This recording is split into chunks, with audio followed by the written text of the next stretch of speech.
Kutoka kazi ni kazi katika mlengo wa UDA hadi sikiliza wa Kenya, kauli mbiu ya chama cha DCP ambapo kimekuwa kikionekana kupaa juu kwenye anga ya siasa. Lakini leo katika uwanja wa Kakamega upepo uligeuka ghafla bin vu, huku ikisababisha ndoto yao ya kutawala kisiasa katika kaunti ya Kakamega kuzima mchana peupe baada ya polisi kutatiza ziara hiyo kwa kutumia vitoza machozi.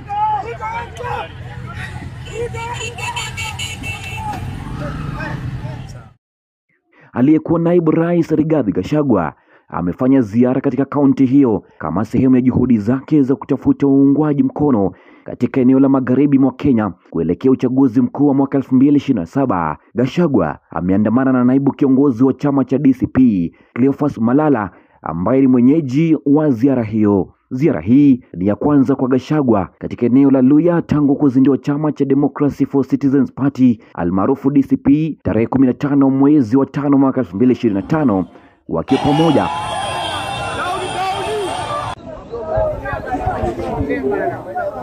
wanafanya mikutano ya hadhara na viongozi wa eneo hilo kwa lengo la kujenga ushawishi wa chama hicho kipya. Ziara hii inaonekana kama mkakati wa kisiasa wa kuongeza nguvu na kuimarisha uhusiano wa DCP na wapiga kura wa magharibi mwa Kenya.